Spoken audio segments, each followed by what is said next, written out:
pour cette troisième leçon, les éléments de repère vont être un peu plus complexes. Donc ça va être l'idée que le jardin est le signe d'un changement de lieu, c'est-à-dire qu'il va modifier le lieu. Donc ça va être le premier élément du repère. Le deuxième élément du repère, ça va être que le jardin peut modifier l'état des choses. Et le jardin vu aussi comme pouvant modifier les êtres ou les habitudes, les usages. Voilà. Donc on retrouve les trois éléments du repère. Donc là, ça sera lieu, état et existence. Alors le critère premier que je vous propose pour cette petite leçon, c'est de dire que le jardin peut être vu comme un transformateur de lieu, un modificateur d'un lieu. On dirait même que, peut-être même que le premier jardin qui existe, c'est à peu près la campagne environnante, c'est-à-dire un lieu modifié par les hommes pour évidemment en vue de faire fructifier et de faire son agriculture. Alors, ce lieu, il est structuré, il a une règle, donc on a vu qu'il y avait souvent une plaine maraîchère sur les bords de l'eau, une plaine inondable sur laquelle évidemment on faisait de la culture. On a vu que très souvent les hommes se mettaient au pied des coteaux, puisque c'était à peu près l'endroit où les sources jaillissent naturellement, et qu'ils se servaient des vallées sèches pour monter sur les plateaux et pour faire de l'élevage. Bon, c'est évidemment un grand principe, un peu mythique. En tout cas, il a le mérite d'être assez concret. De là, il y a quand même une structuration entre, évidemment, la ville qui s'installe sur le bas des coteaux, sur lequel, comme l'eau est proche, on va faire un potager, puis du potager, on va passer au jardin, puis du jardin, on va passer au parc, et puis du parc, on va passer justement aux grandes prairies d'élevage, et puis progressivement, on va arriver au bois et à la forêt. Puisqu'évidemment, historiquement, la France était évidemment une grande forêt, et que l'homme a petit à petit défriché cette forêt pour pouvoir l'exploiter. Donc si on essaye de réimaginer un tout petit peu le paysage qui nous était proposé, le paysage rural qui nous était proposé en Île-de-France, aujourd'hui, les petits villages ont à peu près disparu, il reste évidemment des centres historiques. Toutes les zones intermédiaires, les plaines maraîchères, elles ont été construites ou en tout cas industrialisées.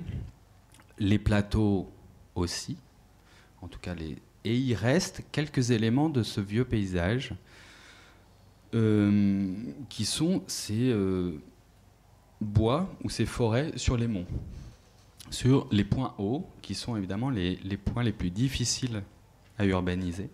Pardon.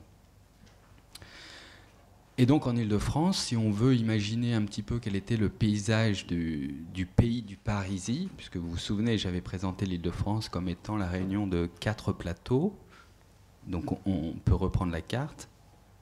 Donc ici vous avez la Seine, avec le point de confluence ici avec la Marne, et donc entre la Marne ici et l'autre point de confluence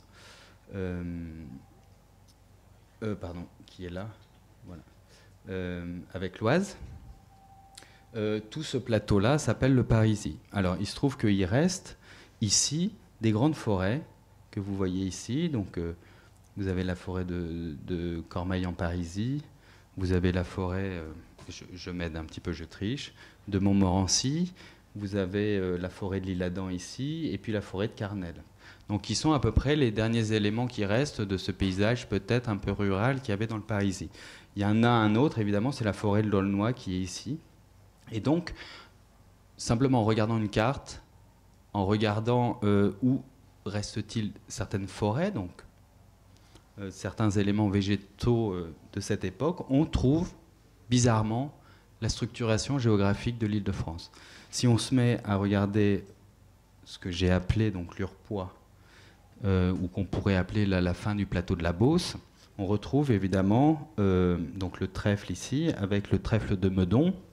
Donc vous avez la forêt de Meudon, vous avez le bois de Verrières, et vous avez, je triche encore, le bois de Clamart. Ben oui, voilà.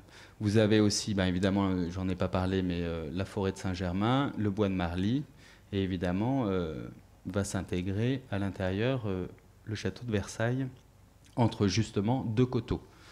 deux coteaux boisés, puisque d'un côté vous avez le plateau de Saclay et le plateau des Alluets qui encadrent complètement Versailles. Voilà. Donc on peut imaginer que le paysage que propose Versailles est un paysage de type rural, enfin, voilà, où vous avez sur la hauteur des coteaux des bois, puis après ça se structure en un parc, puis ça se rapproche en jardin, puis en potager, puis on arrive exactement auprès de la maison. Donc on a presque un paysage figé voulu par le nôtre. Voilà. On pourrait faire la même chose évidemment avec l'Abri, avec la forêt de Sénart, la forêt d'Armanvilliers et la forêt de Notre-Dame.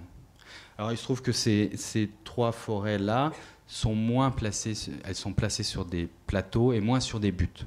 Voilà. Mais en tout cas, voilà, ce qui pourrait rester un petit peu de ce paysage, en tout cas c'est une proposition que je vous fais, de ce paysage mythique qui serait le premier paysage francilien qui était l'homme structure son environnement, l'homme cultive une agriculture et de l'élevage. Et progressivement, évidemment, la ville a tout grignoté et il ne reste plus que ça. Donc, le jardin, ou en tout cas là, parce qu'on n'est pas encore exactement dans le jardin, là on est dans l'espèce végétale, dans la forêt, serait le signe et le témoin de ce premier jardin et de cette première volonté des hommes de modifier leur environnement.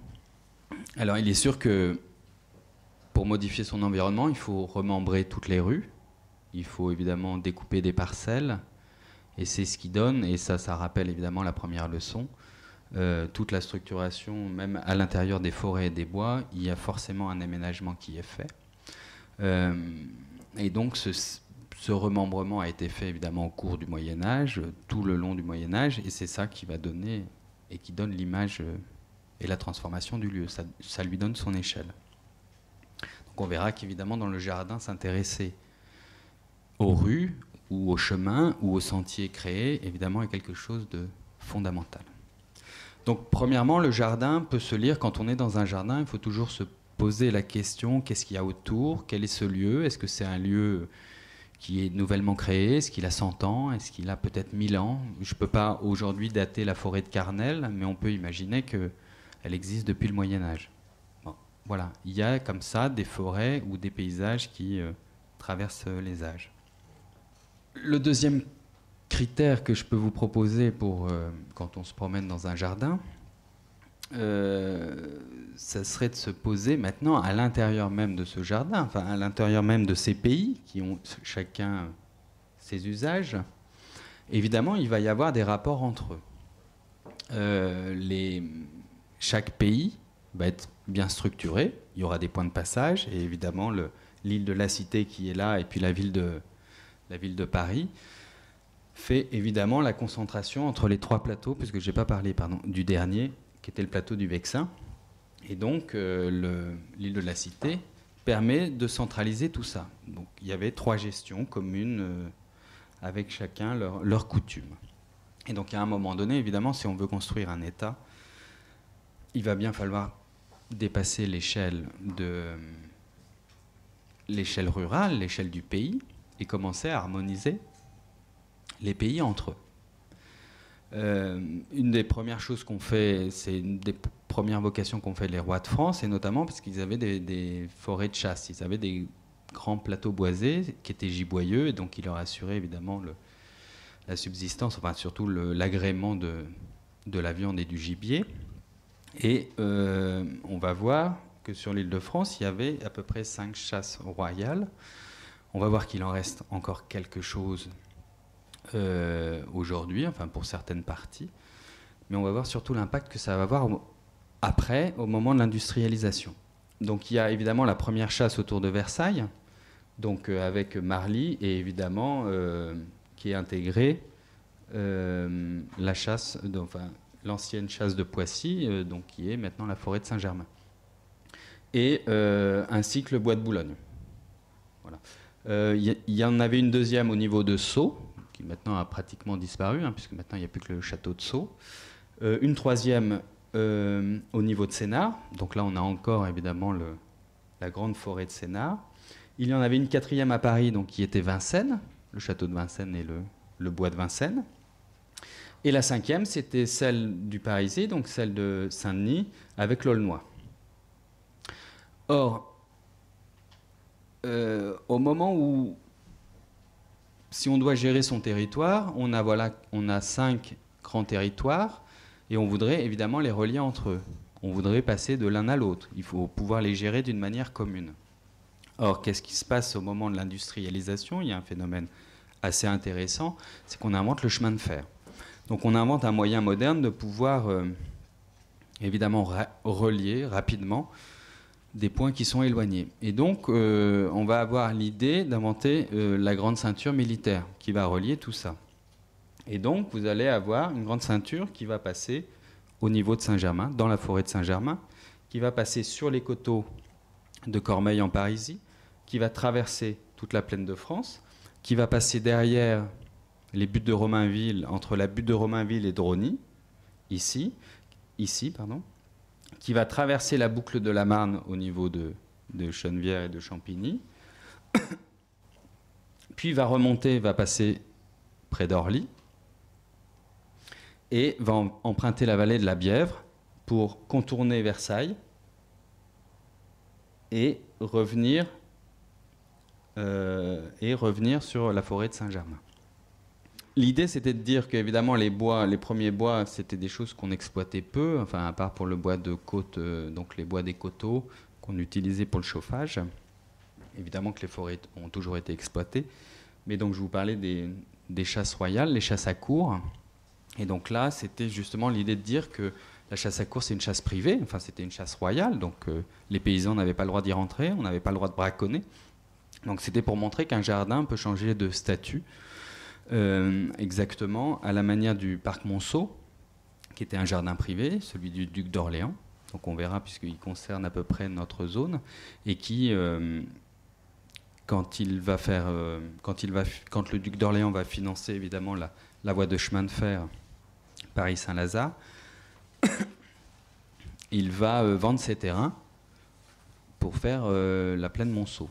Donc le quartier aristocratique de la plaine Monceau. Donc aujourd'hui, quand on se promène dans le parc Monceau, en fait, il est le résidu d'un ancien État, beaucoup plus grand, qui était un jardin privé. Voilà. Nous, aujourd'hui, les forêts que l'on connaît sont des forêts publiques, mais elles n'ont pas été toujours publiques. Voilà.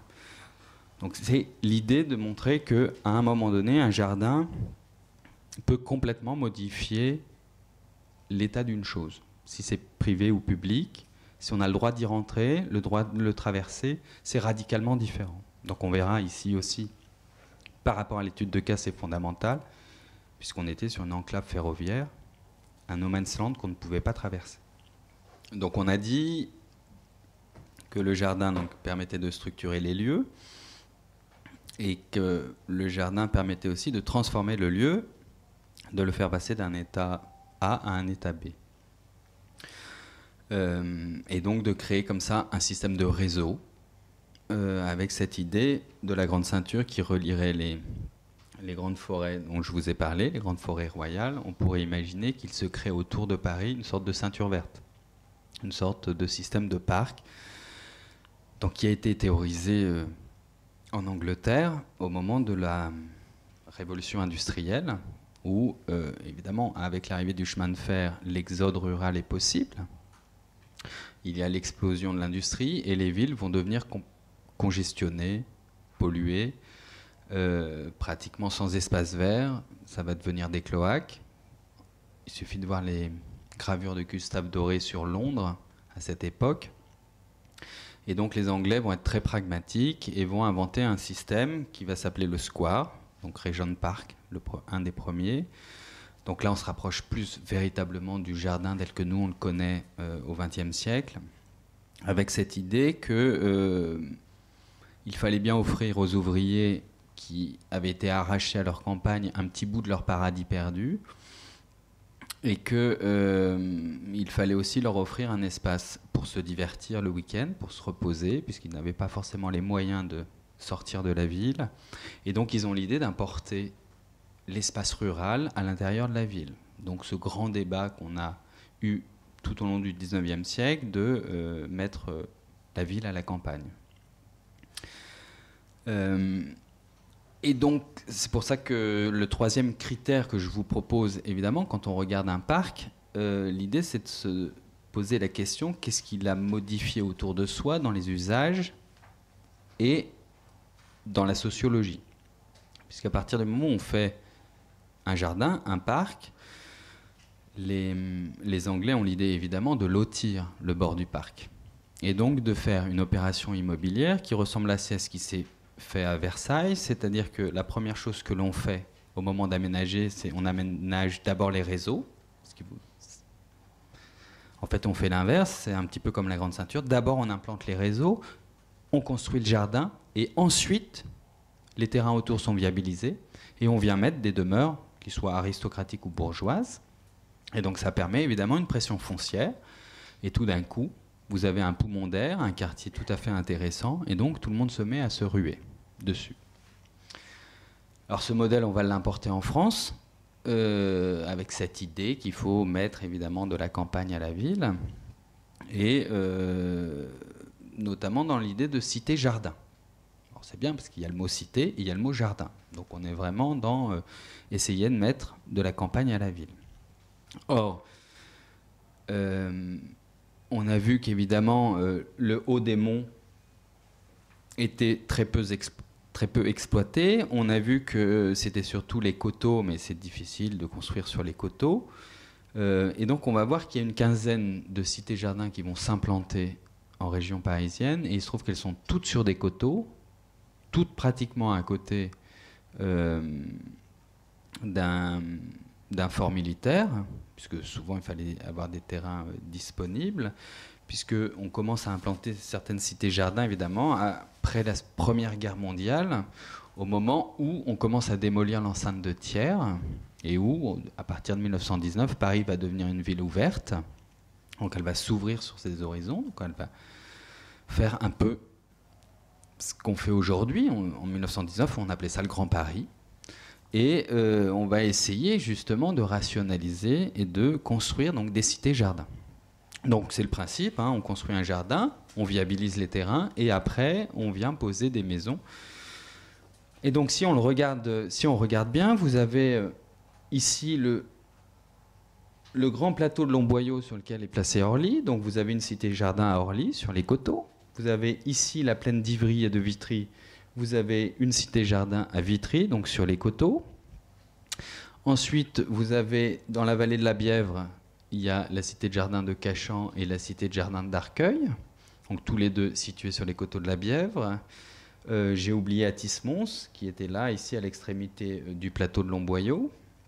Vous avez celle du Plessis-Robinson, à cet endroit-là, et une autre.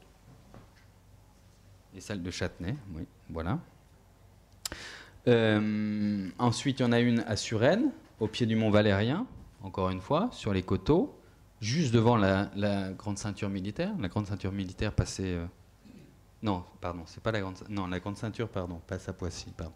Mais il y a en tout cas une ligne de chemin de fer qui passe juste devant, sur la ligne de coteaux. Bon, vous en avez une, Cité-Jardin Richelieu, vers Gennevilliers, donc qui était sur un petit belvédère. Bon, là, elle n'est pas forcément implantée sur un coteau, mais elle est implantée un petit peu sur le point haut du lobe de Gennevilliers. Vous avez celle de Stein, sur les coteaux de Montmorency. Vous avez celle de Champigny, sur les coteaux de la Marne. Et vous avez celle de Drancy, alors qui est peut-être la seule qui est vraiment située sur une plaine, on va dire, ou sur un plateau. Voilà. Et évidemment, il y en a donc quelques-unes qui sont situées sur la grande ceinture militaire. Mais à chaque fois, on a cette idée qu'on va faire monter la ville et on va essayer d'aller rejoindre, justement, d'avoir un peu d'air, puisque l'idée, c'était de transformer la ville, et donc de relier ces points hauts qui sont historiquement difficilement aménageables. Et puis surtout que les coteaux sont souvent des terrains instabilisés, donc c'était un ancrage assez intéressant. Donc je disais que le jardin donc, peut être un repère d'un lieu modifié, d'un état historique qui peut changer à travers le temps, et d'une existence qui peut varier. Et que c'est évidemment ces trois questions qu'il faut absolument se poser quand on se promène. Alors évidemment, elles sont moins instinctives que hauteur, longueur, largeur, bien que Roulis t'engage, elle n'était pas évidente, la précédente leçon. Mais donc à chaque fois qu'on va dans un jardin, mais on peut faire pareil avec une forêt, sauf qu'on n'a souvent pas la vision globale de la forêt, on est souvent intégré, alors que dans un jardin, on peut arriver souvent à lire ses limites. Donc il faut évidemment toujours se poser la question de son remembrement. Donc, qu'est-ce que ces rues relient? Est-ce qu'elles permettent une nouvelle capillarité dans la ville ou pas?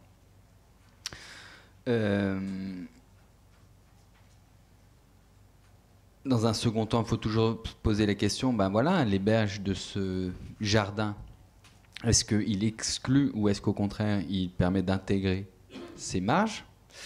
Est-ce que c'est un poumon qui est plutôt important, puisque je vous ai parlé du réseau des parcs qui se relient. Donc, est-ce que c'est quelque chose qui permet de passer d'un état à un autre, donc d'un espace vert à un autre, ou est-ce qu'au contraire, c'est une enclave? Et enfin, évidemment, le dernier point de repère, c'est se poser la question des activités. Qu'est-ce qu'on peut y faire? Voilà, il est sûr qu'entre... on le verra, mais entre le parc des Buttes-Chaumont, qui par exemple était une ancienne carrière, qui était devenue une poubelle à ciel ouvert, donc à cet endroit-là, évidemment sur les coteaux des collines des Lilas, quand on le transforme, évidemment, on lui intègre la petite ceinture militaire, qui est la préfiguration de notre périphérique, et puis on l'aménage comme si c'était un petit paysage bucolique avec une passerelle. Mais il y a peu d'activités, ou alors il y avait un restaurant qui tient toujours, il y avait quelques petites activités. On verra que sur le parc Martin Luther King, évidemment, il y a plus d'activités offertes. Il n'y avait que des activités de promenade ou bucolique, d'aller voir la grande cascade, ou d'aller voir le lac, ou de passer sur la passerelle, ou de monter sur le petit temple pour voir la vue sur Paris. Alors on va essayer maintenant de zoomer un petit peu et de se rapprocher, donc de se poser la question, pourquoi aujourd'hui on viendrait mettre un jardin sur la plaine de Clichy qui est ici? Alors la plaine de Clichy, elle est intéressante puisque en fait c'est une grande plaine, parce que Clichy est là, mais c'est une grande plaine ici, vous voyez, qui s'ouvre complètement sur le Parisis et qui fait dos à la cuvette parisienne qui est ici, avec évidemment la colline de Romainville, vous avez Montmartre, puis après les collines de Chaillot, avec l'Arc de Triomphe. Et donc, j'appelle ça un col, mais effectivement, un col relie deux vallées différentes.